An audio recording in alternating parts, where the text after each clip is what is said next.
Welcome to the Australasian Law Management Journal and our Q&A podcast series. Through these podcast interviews, we are telling the stories and exploring the leadership and business strategies of some of the leading minds in the Australian legal sector.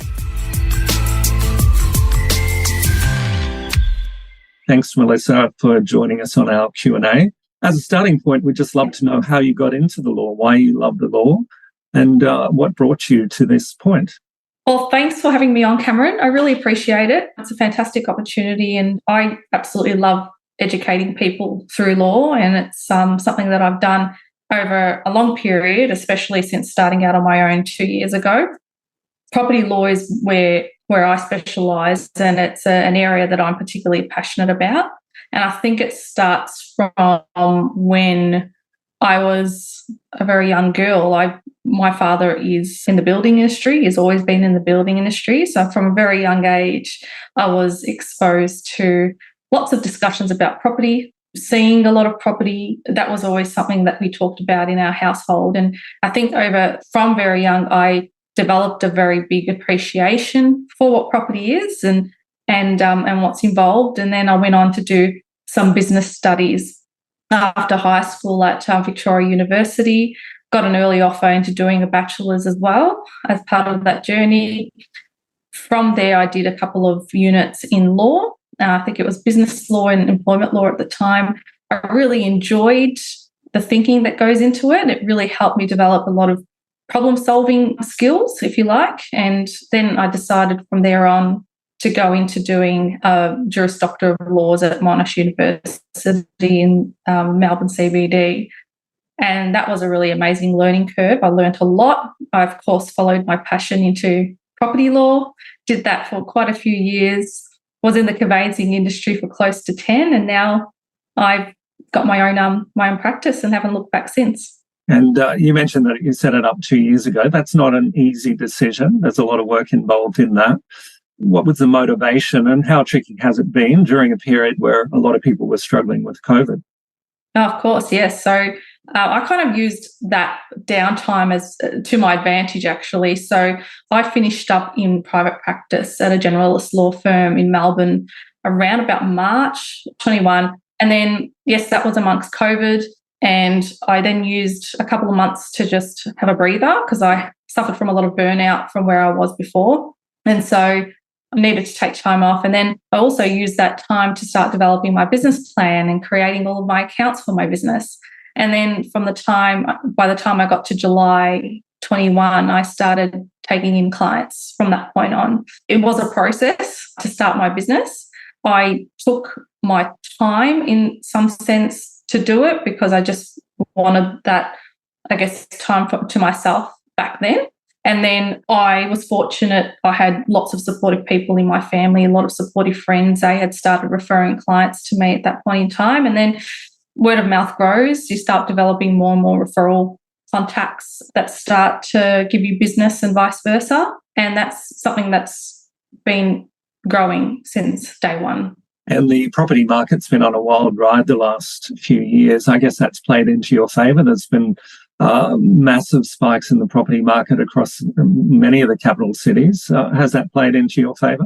Yeah, well, we specialise in the Victorian market at the moment, and we've found that there has definitely been a lull in the Victorian market in the sense that it's definitely a buyer's market, number one, and there has been low stock in and across Melbourne and surrounds. And what that's meant, that's had an impact on supply and demand, where you've got low supply, but you've got demand there for housing that people just can't seem to find. And then people get discouraged by that. They get discouraged by interest rates, and people start to lose confidence being in the market. They start to step out. And then what I was seeing over a period of time was people engaging me for contract reviews, but then they would say, well, we actually missed out, or we've decided we'd return to the market because it didn't end up being suitable for us, or we're just waiting for interest rates to sort of calm down before we start going back in.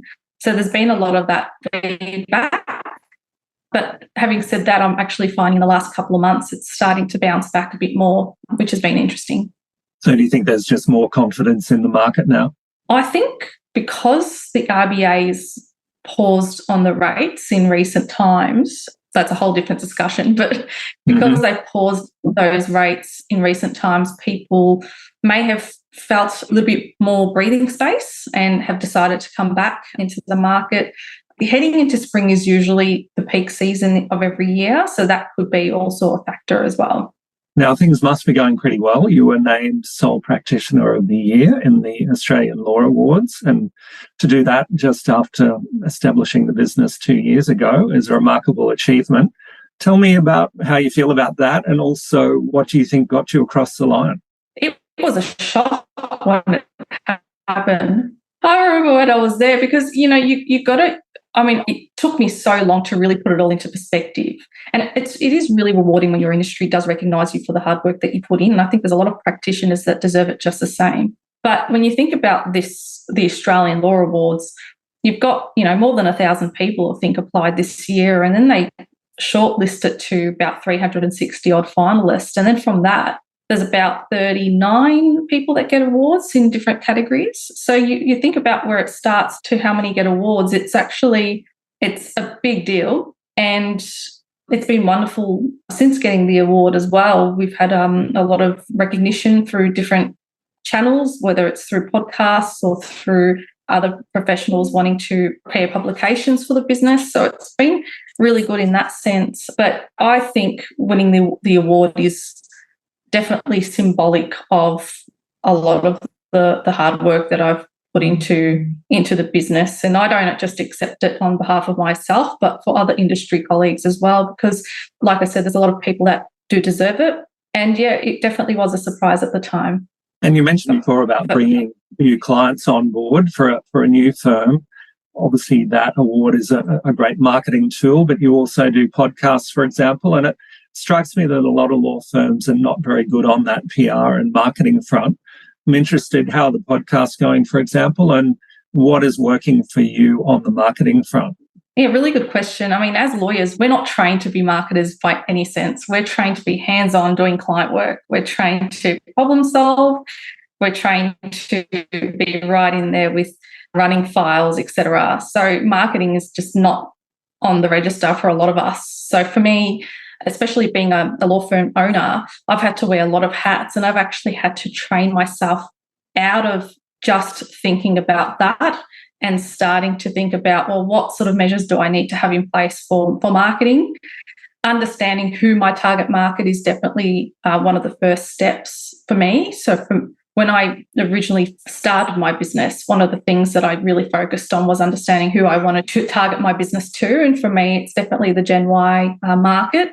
That's just saying it at a high level, but I did really go right down into the nitty-gritty about identifying who my type of client was, ideal client was. But it's definitely Gen Y. And I said, well, okay, well, what does my type of client like to do?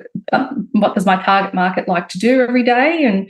And so I understood what that was. And I knew that one of the things a lot of my target market likes to do is listen to podcasts. And I said to myself, great, well, if that's my audience, I really want to be able to relate to my audience and cater to them as much as possible.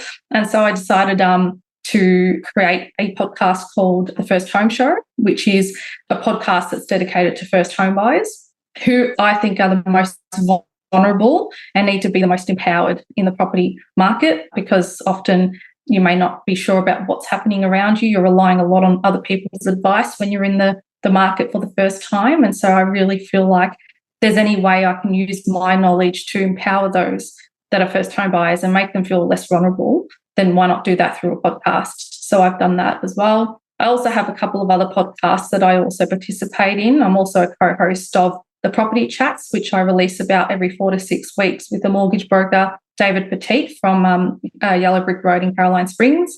And I'm also a co-host of another podcast called Wealth from Walls that I also distribute on my social media, that I participate with Mohit from Capital for Castles and Amir from BT Property.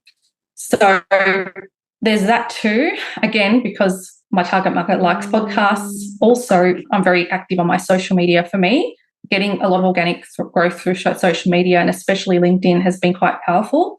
And I find if there's one tip that I can give, it's just if you're trying to target an audience that's very active on socials, you need to be as well. So even having a TikTok, Instagram, LinkedIn, Facebook. I always try to post at least once every couple of days, if not every day, just to keep in front of people's faces effectively. Well, it sounds like you're very busy on that front. Have you found it a natural process for yourself? A lot of people might think, oh, we're resource poor. We don't have time to do that. Obviously, you see the benefit of it. Has it taken up a lot of time? Is it a difficult process? I find it's not. I think as time goes on and you keep doing it, it gets easier. But you know what? As you grow a reputation with your business, I mean, social media is one way of approaching your marketing, but just doing a really good job for your clients can often lead to very happy referral partners and very happy clients that leads to more clients. So a lot of people say, oh, you know, I've signed up to this directory, or I've done this and I've done that, or I've invested money here and it just hasn't worked. But the old-fashioned like word of mouth is just a great way. And even when I started, I remember I used to go up to sales offices in the new estates and just knock on their doors and just tell people who I am and give out my business card. And I've done that. I still do that sometimes if I'm in an area and I've had a coffee with a referral partner. I might pop into the real estate agent's office next door and say hello. That's just as powerful. So definitely creating a sense of word of mouth is one of, if not the most powerful way of marketing your business organically. And social media doesn't take much time at all. You know, you can just do one little video post about your, you know, what you specialize in and put that up. And if you need a team member, there's lots of virtual assistants out there that you can engage to actually do the posting for you. Well, I know that lots of solo practitioners have this challenge of being a marketer, of being a lawyer, being an HR person, and clearly you're juggling all of those things. How are you finding that, and how do you make sure that you don't lose focus on that primary job of being a lawyer? Yes, so there's still multiple hats that I do wear in the business. I used to wear a lot more in probably the first year of my practice. Since then, fortunately, I've had a really good team that I've grown into the business. So I've got a couple of girls that are absolutely amazing. Between the three of us, we've got 40 years of conveyancing experience across three of us. So it's been really good in terms of getting my time back. So yes, as time goes on, you do develop a team, and then they can be additional resources for you to get your time back to do other things. So I'm finding as time has gone on and I've slowly grown the business that it's been more manageable to do some of those marketing initiatives.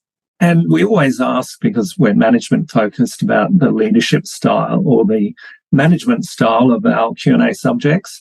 How do you sort of rate yourself on that front? Are you command and control? Are you fairly laid back sort of leader? How would you describe it, Melissa? And it's such a good question.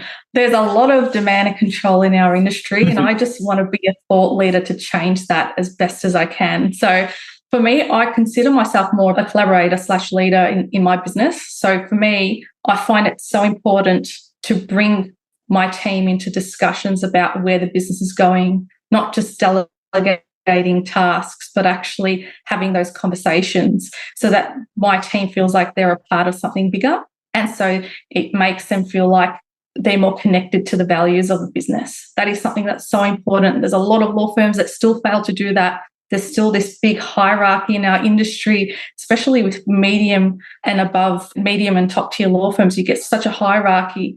And granted, you can't include everyone when you start to get too big. But certainly as you are growing as a business, that is really important. So people feel more connected to you and your business. And I think it's the old adage, if you're really good to people, they'll be good to you. So being collaborative, being adaptable to change is also a really big one as well. If you've got team members that are more stronger in doing one thing over another, and you've got other team members that are stronger in different areas compared to other areas, try to put them in those places as much as you can. For example, with my team, I've reshuffled my team in the past before to ensure that we've got the right person doing the legwork for the conveyancing and the right person doing the admin, because that's their strength. So really understanding what your employees and your contractors' strengths are is another really important aspect of leadership, aside from treating everyone that you work with well.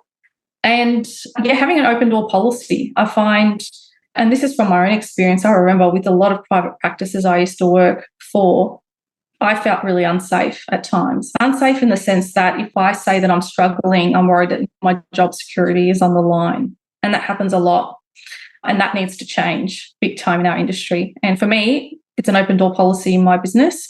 If I've got my staff concerned about something, whether it's within the business, whether it is outside of the business, they know that they can call me, and I'm not going to tell them that you're not resilient enough or you're not emotionally intelligent enough, which I've been on the receiving end personally with those remarks. They know that I'll be very supportive. And the question I would usually ask them is, what can I do to support you? Yeah, mental health concerns have been a huge concern for the legal sector. Do you think we're making progress? Do you think there's some advances happening? I think not enough, if I'm honest. I think there's a lot more awareness about it in the industry overall. I think we talk about it. I think we encourage it. But whether it's being implemented in a widespread way is a question mark for me. I'd like to see more instances where that is happening, because I still hear the same feedback from a lot of my peers that are working in private practice with their feedback. I mean, you've had a lot of firms that have said after COVID, I'm sure you've come across this as well, where, firms have said, right, as soon as COVID's finished, you're all back on deck. We want to see what you're doing. Where's the trust in your team when that happens? Granted, if that's coming from a good place where you want to give people that quality of being able to speak to their senior lawyers more readily, and it helps to be at work in the actual workplace to do that. But if it's because it's coming from a place where you want to be overseeing and controlling what everyone's doing, that's not a good thing. So I've had that sort of feedback. So overall, I think there is more that businesses can do to implement better mental health measures and a better culture. I think that's probably one of the starting points. Yeah, it's a very important point. Thanks, Melissa. Moving on, you mentioned the growth word before. What are the ambitions for Conveyed? What are your personal ambitions for the firm? Where do you go from here?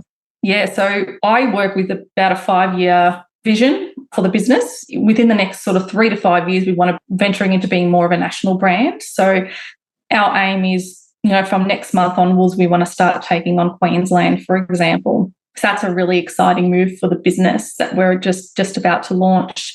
That goes towards our 5-year vision for the business. So that's definitely the big growth plan for us. We're trying to take on one state at a time and just growing out our team and having a person on the ground in each of those states. Because I do have a very strong brand awareness for the business. For me, it's about growing the personal brand, growing the business brand. And then hopefully, if we have this conversation in 5 years' time, you'll see offices in every state, which will be exciting. So we can expect to see more of you on TikTok and Instagram, for example. That's right. And I'm just curious, why Queensland next sort of target market for you? Why Queensland?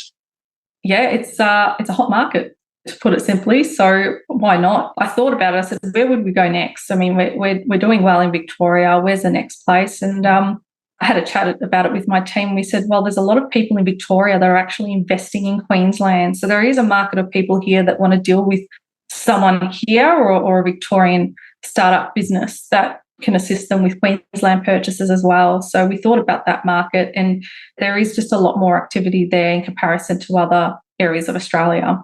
And Melissa, what do you think will be the main challenges in this growth phase and moving forward? It's a highly competitive market. What are going to be the big challenges for you?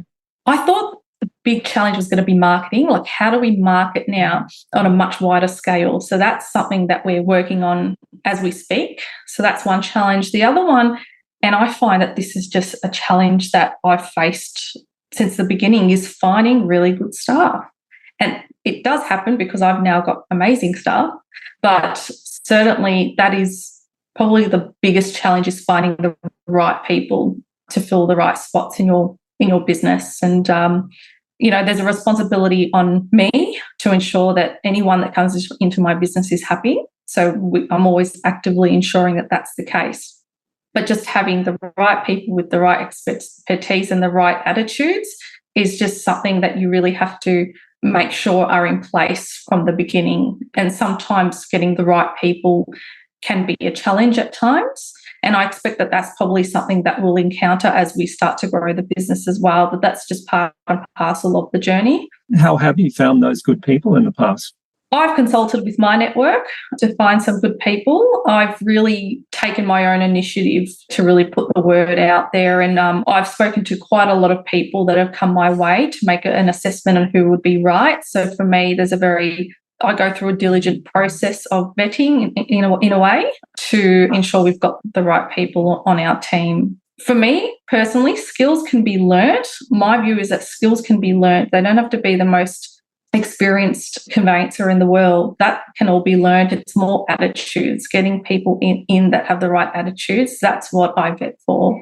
And so I've gone on Facebook, I've spoken to people that I know, and I've gone through a long process of trying to ensure I've got the right team behind me. And I know you want a happy team, and I notice on your profile that you, away from work, you're a dog lover, you're a foodie, you're a coffee lover. Just talk to me about the importance of getting away from work and maybe some of those passions. Yeah, I've heard people describe, in our industry, I've heard lawyers describe their lifestyle as work integration. I don't know if I agree with that. Work-life integration is the term I've heard. I'm like, I don't know. I think you do need to have a degree of separation. So for me, work-life balance is so important.